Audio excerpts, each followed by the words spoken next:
क्या कहा? माँ बाथरूम में फिसल गई और उन्हें चोट आई है। उन्हें अस्पताल में भर्ती करवाया गया है। निकुंज ने हैरानी से पूछा।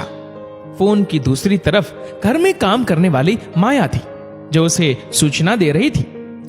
निकुंज का सारा मूड खराब हो गया। अब तो समाचार लेने अस्पताल जाना पड़ेगा। एक ही तो संडे मिलता है, वो भी आज खराब हो जाएगा। वो मन ही मन बुदबुदाया। तभी पत्नी रेखा कहती है, अब मैं कोई बहाना नहीं सुनूंगी।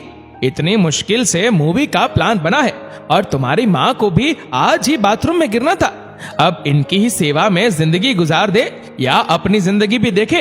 अभी पिछले महीने आपके पिताजी को कुत्ते ने काट लिया था, उनके लिए भी 2 संडे बर्बाद हो गए। अब ये नया कांड हो गया। तुम्हारे माँ और पिताजी चाहते ही नहीं है कि मैं खुश रहूं या चैन से जी लूं। फिर रोहन भैया का कोई फर्ज नहीं बनता है क्या? वो तो मजे से विदेश में रहते हैं। हर बार भी आप ही जाओगे क्या? और वो पैर पटकती हुई अंदर कमरे में चली गई। निकुंज भी परेशान हो गया था। उधर माँ और पिताजी की बीमारी और इधर पत्नी की इच्छाएं, दोनों के बीच में वो फंस कर रह गया था। उसने फोन पर तबीयत पूछ ली और रेखा के साथ मूवी देखने चला गया। उधर कामना जी बिस्तर पर अपने बेटे के आने का इंतजार करती रही। कामना जी की रीढ़ की हड्डी में चोट आई थी, जिसकी वजह से वो बिस्तर पर आ गई थी। अब उन्हें उठने की सख्त मना थी। उनका सारा काम बिस्तर पर ही होना था। उनके पति विमलेश जी उनकी सेवा में लगे हुए थे। वो ही उनका ध्यान रख रहे थे। पर अब उनकी भी उम्र हो गई थी। सरकारी नौकरी से रिटायर हो गए थे। बड़ी मुश्किल से अपना काम कर लेते थे।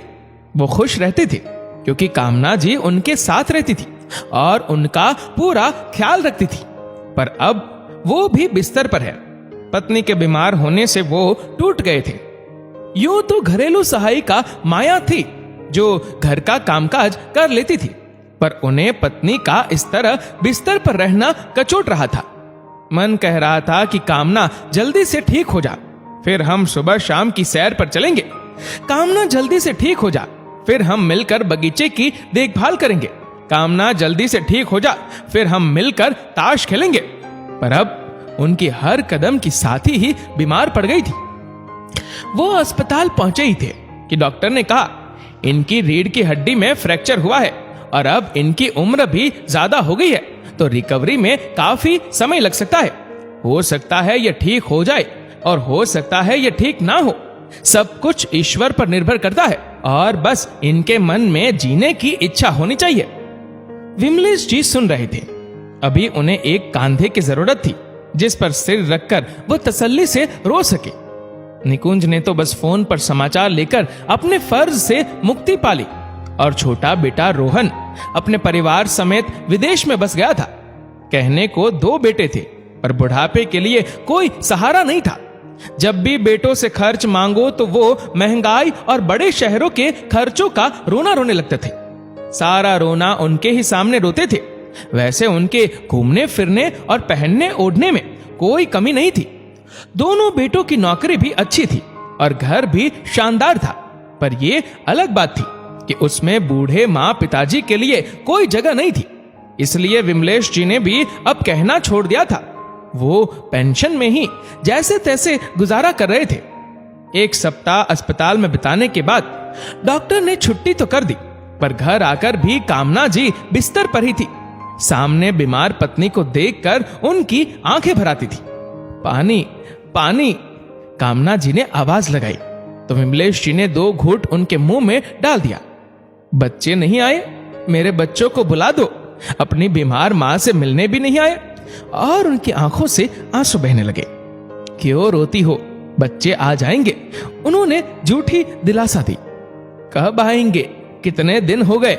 रोहन तो मेरा लाडला है, वो भी नहीं आया। और निकुंज तो पास में ही है, वो भी नहीं आया। मुझे अपने बच्चों से मिलना है। वो जिद करने लगी तो विमलेश जी ने फिर से निकुंज को फोन लगाया।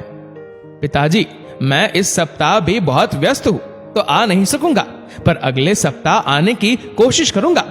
और फोन रख दिया। अपनी मां के समाचार भी नहीं पूछे कि वो कैसी है और किस तरह जी रही है। उन्होंने फिर छोटे बेटे को फोन लगाया। पिताजी, मैं आपके बगल में ही तो नहीं रहता हूं। अब विदेश से भारत आने में समय तो लगता है और एकदम से आया भी नहीं जाता। कुछ तो समय लगता है। जैसे ही समय मिलेगा आ जाऊंगा। बेटा, वो तेरी माँ की तबीयत ठीक नहीं है। मुझे नहीं लगता कि अब वो ज्यादा दिनों तक। पर रोहन पूरी बात सुने बिना फोन रख चुका था। विमलेश जी ने ठंडी आहें भरी और फोन रख दिया। कामना जी गहरी नींद में जा चुकी थी। इतनी दवाइयां लेती थी कि वो ज्यादा जगी नहीं रहती थी। थोड़ी देर होश में आती थी, फिर से सो जाती थी। विमलेश जी को लग रहा था बस किसी भी तरह से वो पहले वाली कामना उठ जाए, जो एक क्षण भी बैठती नहीं थी। दिन भर बच्चों के पीछे भागती दौड़ती कामना ने पूरे घर को संभाल रखा था। काम में इतनी चतुर कि चुटकियों में काम निपटा देती थी। साथ ही खाना बनाने की शौकीन थी। बच्चों के कहते ही उनकी फरमाइशें पूरी कर देती थी। बच्चों को पढ़ाने लिखाने से लेकर मैदान में उनके साथ सभी खेल खेला करती थी। क्रिकेट की तो जबरदस्त शौकीन थी। कामना ने अपने पति की सीमित आय में संतुलन बनाकर दोनों बच्चों की परवरिश की और उन्हें अच्छे संस्कार दिए। उन्हीं की बदौलत दोनों बेटे अपने पैरों पर खड़े हो गए। सदा मां के आगे पीछे रहने वाले बेटे अब बड़े हो गए थे और अपना परिवार बसा चुके थे। अब उन्हें मां की जरूरत नहीं थी। वो खुद सक्षम और आत्मनिर्भर जो हो गए थे। मां पिता का त्याग बलिदान भुलाने में बच्चों को एक क्षण भी नहीं लगता है। झट से भूल जाते थे और आगे बढ़ जाते थे। एक सप्ताह अस्पताल में रहने के बाद 15 दिनों तक कामना जी घर पर रही। उनकी नजरें दरवाजे पर लगी रहती थी कि काश उनके बच्चे किसी तरह तो आ जाए। और एक सुबह जब विमलेश जी नींद से जागे तो देखा कामना जी की आंखें खुली थी, पर वो हमेशा के लिए सो गई थी। वो जी भर कर रोना चाहते थे, टूटना और बिखरना चाहते थे, पर उन्होंने अपने आप को मजबूत किया और दोनों बेटों को फोन कर दिया। अगले दिन तक दोनों बेटे पहुंच गए। पंडित जी आ गए थे। उन्होंने सारे क्रियाकर्म के सामान की लिस्ट दे दी और सामान मंगवा लिया। कामना जी की अर्थी को सजाया गया। सुहागन की तरह उनके 16 श्रृंगार किए गए। विमलेश जी ने मांग भरी और उन्हें अंतिम विदाई दी। दोनों बेटों ने कांधा दिया और उनकी अंतिम यात्रा चल पड़ी। वहां पर पंडित जी ने मुखाग्नि के लिए बड़े बेटे को आवाज लगाई, पर विमलेश जी ने बोल दिया, मैं खुद अपनी पत्नी को मुखाग्नि दूंगा। मेरा बड़ा बेटा तो मेरी पत्नी को जीते जी प्रतीक्षा की आग में जला बैठा है, इसलिए अब उसकी कोई जरूरत नहीं है। मैंने अपने बेटों को कामना के अंतिम दर्शन करने दिए, वो ही बहुत है, और कांधा देने दिया। बस अब इन दोनों बेटों की मुझे कोई जरूरत नहीं है। निकुंज और रोहन देखते रह गए कि आखिर पिताजी ये क्या कह रहे हैं। रिश्तेदारों ने भी समझाया कि अब आप अकेले हैं और दोनों बेटों का ही सहारा है, तो इन्हें इनका फर्ज पूरा करने दो। कौन सा फर्ज? क्या महीने भर से बीमार पड़ी माँ की सेवा करने का इनका कोई फर्ज नहीं था? क्या केवल मुखाग्नि देने से ही बेटे के सभी फर्ज पूरे हो जाते हैं? अपनी माँ की अंतिम इच्छा पूरा करना भी इन बेटों का फर्ज नहीं था। जिस माँ ने इन्हें जन्म दिया, जिसकी वजह से ये लोग आज यहाँ खड़े हैं, क्या उस माँ का इतना भी अधिकार नहीं था कि वो मरने से पहले अपने बच्चों से मिल सके? बेचारे अपने बच्चों के लिए तरसती रही, लेकिन वीडियो कॉल पर बात करके ही इन बच्चों ने सारे फर्ज अदा कर दिए। वैसे भी मैंने इनकी माँ के निधन की इन्हें सूचना दी थी, उन्हें बुलाया नहीं था। जब बुलाया था तब तो ये आए नहीं थे, फिर अब आकर क्या कर लेंगे? इनकी माँ तो अब नहीं रही। विमलेश जी नहीं माने और उन्होंने ही अपनी पत्नी को मुखाग्नि दी और देर तक वो अपनी पत्नी को देखते ही रहे, वहां से हिले तक नहीं। रिश्तेदार उन्हें समझा बुझाकर घर पर लाए। रात को सब रिश्तेदार और जान पहचान वाले घर पर बैठे थे। तभी एक ने कहा कि माँ की अस्थियां लेकर गंगा जी में प्रवाहित करने के लिए छोटे बेटे बहू ही हरिद्वार जाते हैं, तो परसों के लिए रोहन और उसकी पत्नी के जाने का टिकट बनवा लो। ये लोग कामना जी की अस्थियां गंगा जी में प्रवाहित करके आ जाएंगे। तभी विमलेश जी बोले, माँ बाप की अस्थियां गंगा जी में प्रवाहित करने से अच्छा है कि जीते जी उनकी सेवा कर ले। कामना की अस्थियां गंगा जी में मैं प्रवाहित करूंगा, रोहन नहीं। विमलेश जी की बात सुनकर सभी चौंक गए, तो वो रोहन की ओर देखकर बोले, रोहन, तू तो अपनी माँ का लाडला था, घर का छोटा बेटा, अपनी माँ की आंखों का तारा था। अपनी माँ की बीमारी की खबर सुनकर भी तेरा मन नहीं पिघला। वो मरते दम तक तड़पती रही, तरसती रही अपने बेटे को गले लगाने को, तेरे स्पर्श को, तुझ पर ममता लुटाने को। तू फिर भी नहीं आया। अरे जिस तरह उसके मरने के बाद दौड़ कर आया है, उसके जीते जी दौड़ कर आ जाता, उसके साथ कुछ समय बिता लेता, उसकी सेवा कर लेता, उसके मन की सुन लेता, तो वो कितनी खुश होती। मरने से पहले उसकी आत्मा तृप्त हो जाती, उसकी आत्मा को चैन मिल जाता। काश तू उसके जीते जी आ जाता। अब तू आया है तो तेरा आना और नहीं आना बराबर है। तू अभी नहीं भी आता तो मुझे कोई फर्क नहीं पड़ता, पर हाँ, कामना के जीते जी आ जाता तो शायद वो थोड़े दिन और जी लेती।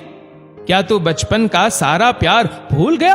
तू भूल गया जब तू बीमार होता था, तेरी माँ रात भर सिराहने बैठी रहती थी, तेरी देखभाल करती थी, और ऐसा एक बार नहीं अनेकों बार हुआ है।